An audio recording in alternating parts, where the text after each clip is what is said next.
Hey guys, Richard here from Shoreline Fishing. So it's been a while. I got out ice fishing 2 more times with Steve. Just had a couple small flags, nothing worth content worthy. So I thought I'd do this video because spring is almost here as we're getting to the trout season, which I'm hoping to hop out with Steve soon. Hopefully in April we're gonna get out and get some rainbows brown trout, not rainbows. Get some brown trout on Lake Ontario. We're gonna launch out of Pickering and maybe Whippy. We'll see where we go. So today's video, I'm going to cover just some of my early time spring baits that I really like to run. And I find that it's giving me some good success. This is going to be my 4th spring now, muskie fishing. I've only been doing it for about 4 or 5 years. I always mess up the number, but excited to get out there again. I find these are the baits I kind of go to when it's a little bit slower, because there is times I find that the spring is quite slow. So the first bait I like to use is actually the Angry Dragon. They have different sizes. This is the big one. I only have the big one, but I use this guy because you can do slow retrievals. You can use it as a jerk because the blade will jitter very nice. As you can see, it's a really nice bait. The grub tail, I love having grub tails on some of my baits. And the big, it's almost like a bass chatterbait, but just bigger.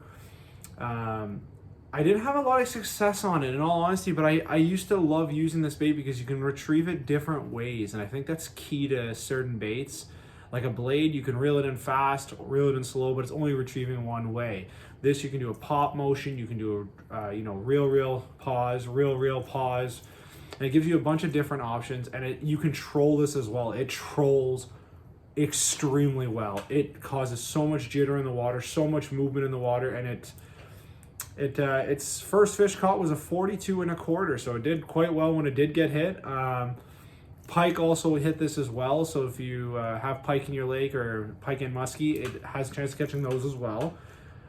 The second bait, I always use these guys. Him and his wife I find do great baits. Is obviously handlebars. I fish double 10s all season. I don't care what anyone says. They get hit. Of course, you can throw out your double 7 or double 8 Joe Bookers or double 8 handlebars because he does sell them, or single 7s. Those also work. But for me, I always throw double 10s. I know Steve thinks I'm crazy sometimes, but I've had a lot of success on double 10s in early spring. Muskie opener this year, I caught a beautiful 40 1/4 on double 10 bars casting. Don't be afraid, guys, to throw double 8s, double 9s. I'd stay away from anything over double 10s just because it is quite large for the water temps.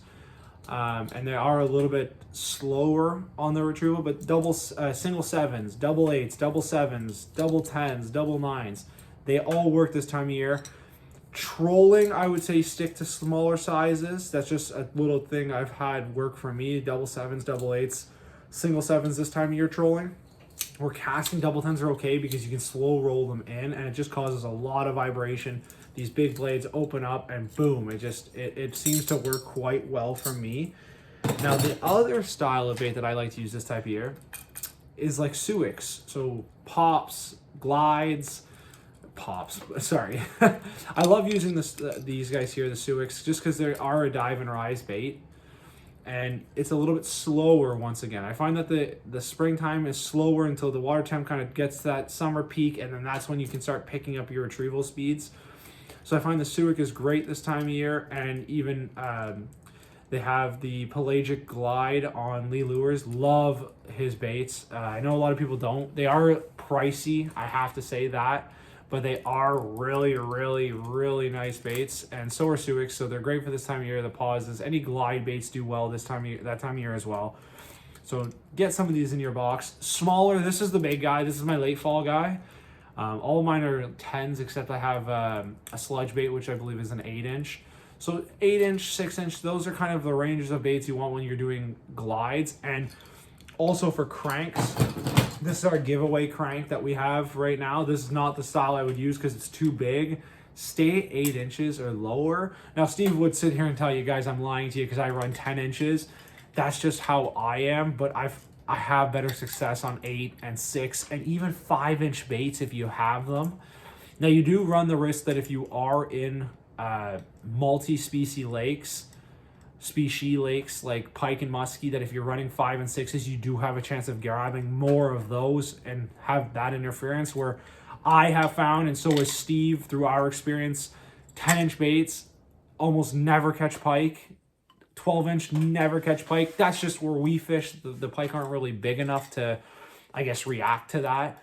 And when we have had pike hit on those, they've been 36 to 37 inches. So it's a decent sized pike, something you're not upset about catching.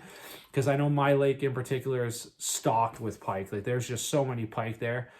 And they're a pain. They're a nuisance at times. So like, if you're not casting bigger baits, they're interfering. A lot of the time when you cast spoons and, you know, just smaller 7s and spinner baits, you have the chance of catching pike. Where anything over double 8s, double 9s, we've had very little pike on. Where we had one year where I think me and Steve caught over 100 pike in a season when we were targeting them. And the muskie, once we went to muskie baits, they literally, that number went to almost 0. Like, we were at like 5 or 6. So it does make a difference when you do run, you know, bigger baits when there is multi-species in the lake. But that's just some of my go-to baits this spring, guys. Stay safe. In Canada, in Toronto, in Ontario anyways, we're trying to lift our safety measures, which is nice. And hopefully that I will have you guys a trout video sooner than later. Maybe I'll do another one of these vlog style videos coming up. But thank you guys so much for tuning in. Once again, this is Richard from Troll Line Fishing. See you later.